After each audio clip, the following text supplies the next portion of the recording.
Wesley. Wesley only played 2 games. Finally won a game. You got to win all of them. No, but Congratulations, by the way, first of all, on the win. Thank you. Second of all, as my board is moving right south, yesterday, before we get into today, yesterday's game against Shakhriyar, you must not have been happy about that one, as you were definitely rolling.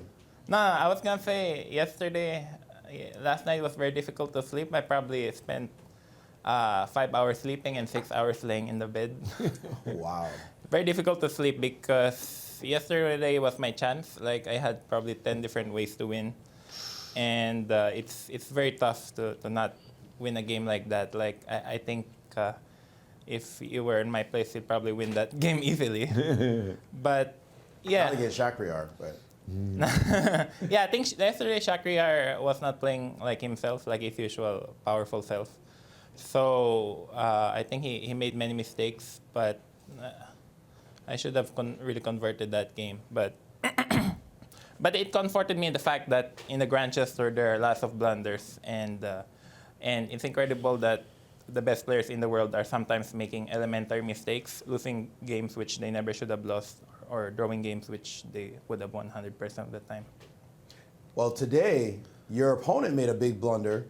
First of all, on the clock, his clock management was incredible. What were you feeling when he sat and thought for 47 minutes at one point in the game? Yeah, it was very weird because yesterday Shaq was doing the same thing. Like yesterday and today, I was just sitting on the board watching my opponent's clock go lower and lower, and nothing's happening. It's really weird because I played this endgame before, and I think Swiercz or Darius had it prepared until like move 22 or something. And then we can go right here on this monitor. Yeah, I played this before online. This was the 47-minute thing right here, Wesley.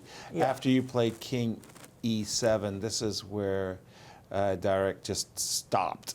Yeah, it's really weird. I mean, I wasn't really expecting anything more than a draw because endgame's very drawish, but I find it very weird why he spent so much time. I mean, there are only 3 pieces left on the board. But actually, like, instead of Rook A8, I played King E7 before against Alexander Grischuk, so I played King E7 here. I think H5 is the main line. So I thought I'd play a third move. King E7, the point is that after F4, black can play some G6 and control the F5 square. But I'm sure he's seen my game against Grischuk, so I thought I'd play Rook A8 and confuse him a little bit, takes. But yeah, I mean, Rook H4, F6, King F7. I don't think White has any winning chances, but at the same time, he shouldn't lose either. Yeah, like here. I think he missed here also that Rook to F4, I have King G6. That's probably what he missed. So like if you play Rook to F4, Rook with F4. I can play King G6 and avoid the perpetual check. And White has some very small problems. And if he had gone Rook F6 right away, Wesley, was this the... Oh, Rook F6. Was this... I thought that this Rook was the F6. way to get the perpetual check. I was going to play Rook H2. Right, Rook F4. And there was a perpetual check in the position. Why Rook G2? Rook DG2 check. Rook BG2. And then Rook C2. And check, right? Movers. I go up. And check. Go up. And check. Go up. And check. I can...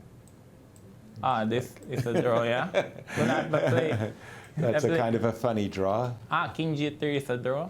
Instead of King G3, Rook H2, Rook H2, and then G5. G5. That was the draw I thought he was you're aiming right. for. And now he's G-pawn.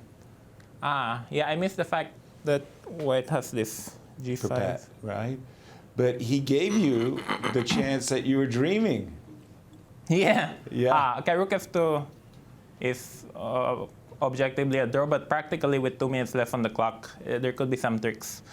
And Rook D4, Rook B2, check King G6. Maybe Rook E7 is also interesting, but it's quite tricky with very little time on the clock. Right. But the thing is, like I set a nice trap here, like C5 is a good try, I think. Because if he takes on C5, then I get Rook A2 and 2 pass pawns. Right.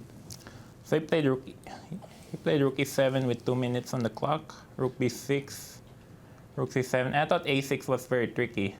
Like computer gives a lot of ways to draw, but it's actually not that easy to find. Like after rook c6, bc6, white only has one way to draw. Were you aware that it was a draw in the game, or did you think, I'm winning this? I thought this pawn endgame was winning, but I missed. Because if you play a normal move like king f4, you lose, so you have to go to the other side. Because if you play king f4, then black can play c5, and it's important to get this pawn here. And I was very proud of myself because I calculated after king f4, c5, a4, a5. Excuse me, sorry. King f4, c5, yes. Yeah, a4, a5. Yes. I calculated this line, king e4, king g5, king d3, king g4, king c4, king f4, king c5, king e5, king b5, king d5, king a5, king c5. That's the nice move, right?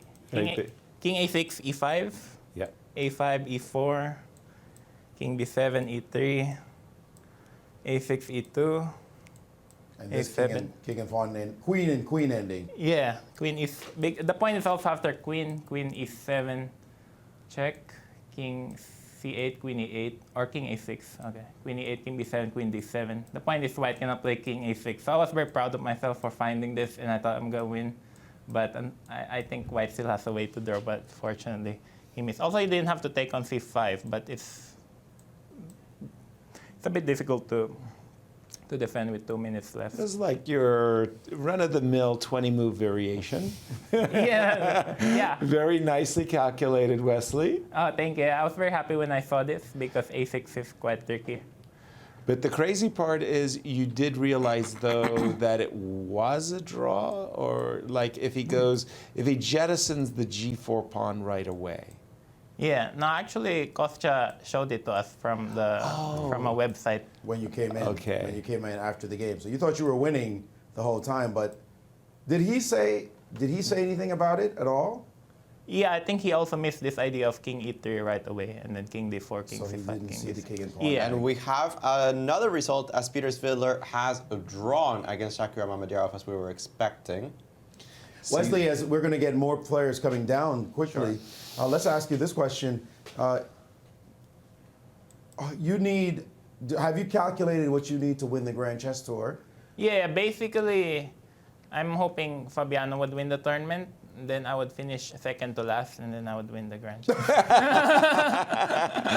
I mean, if Fabiano... Nicely calculated. Yeah, right? That's the Wesley. worst calculation ever. It's That also doesn't not work. actually That accurate so at doesn't all. work. My It's not even man, funny. and MVL can pass you. Yeah, and like, finish second or third. I'm hoping Fabi wins like 7 in a row.